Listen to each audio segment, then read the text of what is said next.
Comment est-ce que on en arrive, en tout cas pour ton cas, donc à avoir exercé en tant que sophrologue, ce que tu fais toujours par ailleurs, et puis le souhait de vouloir former des sophrologues, et là d'être dans un rôle d'enseignante où on est vraiment dans la transmission.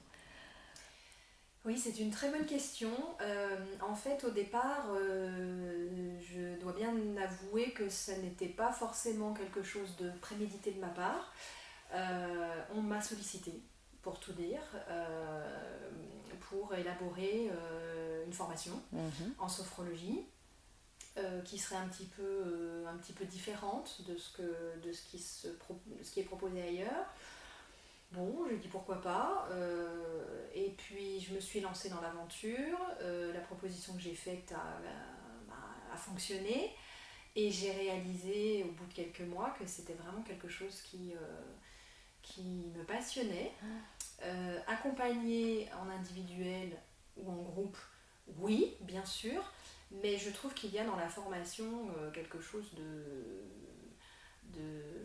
qu'on ne retrouve pas ailleurs, qui est justement, tu as dit le mot, de l'ordre de la transmission.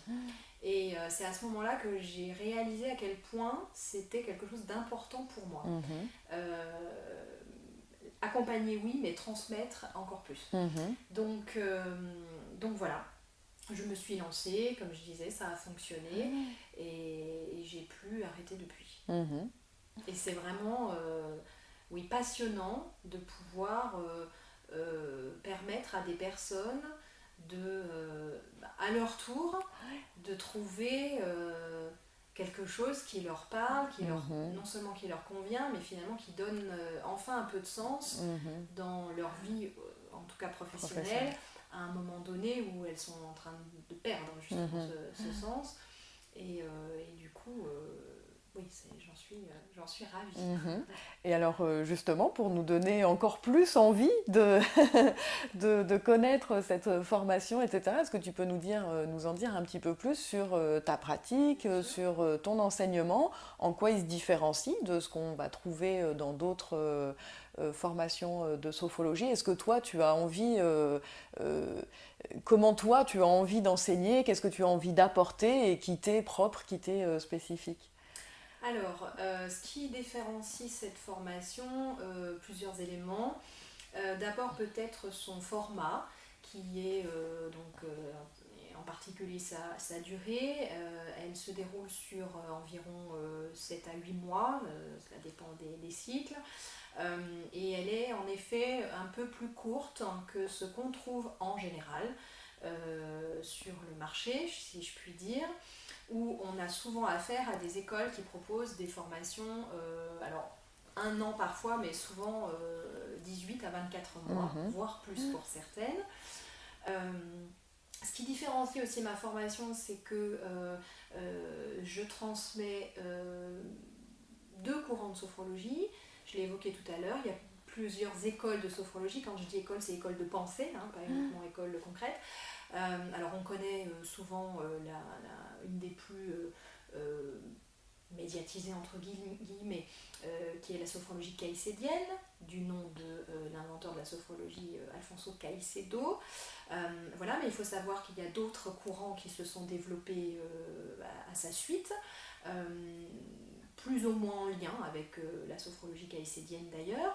Et bon, il se trouve que pour ma part, j'ai été formée à un autre courant de sophrologie au départ, la sophrologie évolutive, qui est assez différente. Mais je me suis aussi formée à la sophrologie caïcédienne et plus spécifiquement la relaxation dynamique. Et comme je le disais tout à l'heure, en y voyant plus les éléments complémentaires que les Mhm. oppositions. Et du coup, dans ma formation, je propose ces deux sophrologies-là, la relaxation dynamique ainsi que la sophrologie évolutive, de façon à avoir une boîte à outils plus large. Alors, évidemment, je ne prétends pas transmettre en 8 mois, en tout cas d'un point de vue technique, tout ce que d'autres transmettent en 2 ans. Ce Mhm. serait un mensonge. Euh, non, simplement ce que d'abord la formation est intensive, Mhm. donc je demande un travail personnel relativement important, Mhm. un engagement. Mhm. qui n'est pas non plus insurmontable, mais qui est, de façon à ce qu'il y ait un vrai travail qui se fasse, qui s'opère.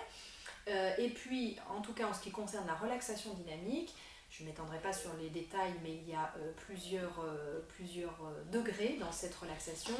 Et les derniers degrés, en particulier, concernent, je dirais, des aspects peut-être plus spirituels de la sophrologie et qui ne sont pas forcément nécessaires pour accompagner des problématiques, j'ai envie de dire, un peu basiques. Donc, j'ai du coup sélectionné, on va dire, les degrés de relaxation dynamique indispensables pour pouvoir accompagner les problématiques psychologiques comme physiologiques de façon efficace, mais du coup en laissant de côté ce qui ne me paraissait pas indispensable pour ce type d'accompagnement. Voilà, donc une durée plus brève, différents courants de sophrologie, comme nous l'évoquions tout à l'heure, donc une importance réelle accordée à la posture. Donc je fais beaucoup pratiquer en jeu de rôle des simulations d'entretien. Donc en laissant de côté pendant un certain temps la technique et la pratique pure, mais en transmettant et en faisant pratiquer les techniques d'entretien pour justement travailler cette posture, parce qu'il me semble, au-delà de ce que j'ai dit sur la posture haute, la posture basse, c'est bien d'avoir des outils dans sa boîte à outils, encore faut-il être capable de se retrouver en face à face avec quelqu'un qui vient ouvrir son sac et parfois exprimer des choses difficiles, douloureuses. Il faut déjà être capable d'accueillir ça en tant que professionnel, de ne pas s'effondrer avec la personne si elle s'effondre. Et c'est déjà un travail en soi, avant même d'aller voir dans la boîte à outils ce qu'on peut proposer comme exercice. Donc j'insiste beaucoup là-dessus. Voilà, que dire d'autre ? Et puis donc une grande place laissée à la pratique dans ta formation. Absolument. Donc la théorie c'est important effectivement pour asseoir les connaissances, etc. Mais une pratique tant au niveau de la posture qu'au niveau des exercices en eux-mêmes. Tu évoquais tout à l'heure beaucoup de pratiques entre les stagiaires, entre eux, et puis également avec d'autres personnes au cours du stage. Absolument. Beaucoup de pratiques pendant les séminaires, donc en salle, d'expérience, je sais qu'il n'y a que comme ça qu'on apprend vraiment, donc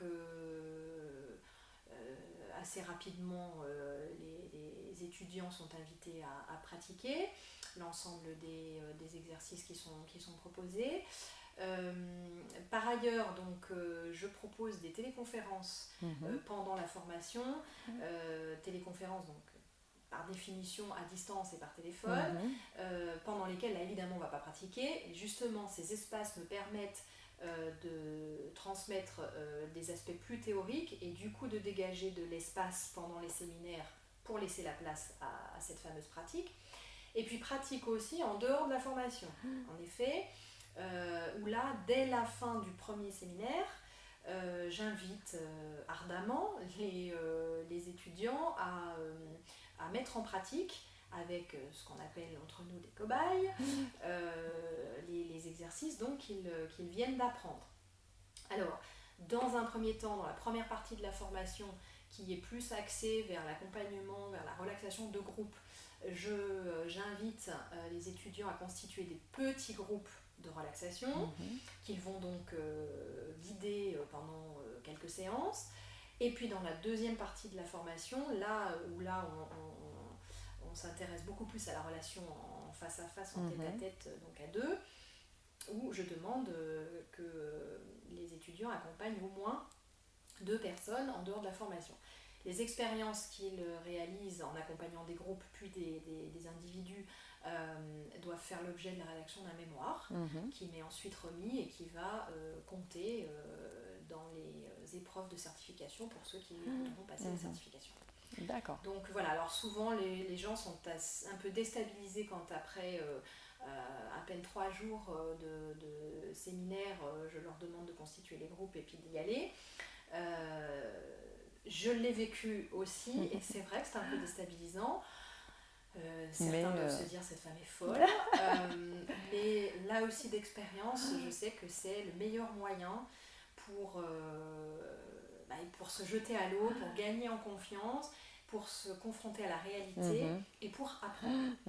Pour ancrer vraiment les apprentissages. Absolument, d'autant que tout ça est fait dans un cadre sécurisé, puisque grâce notamment à ces téléconférences, je supervise en permanence le travail des étudiants.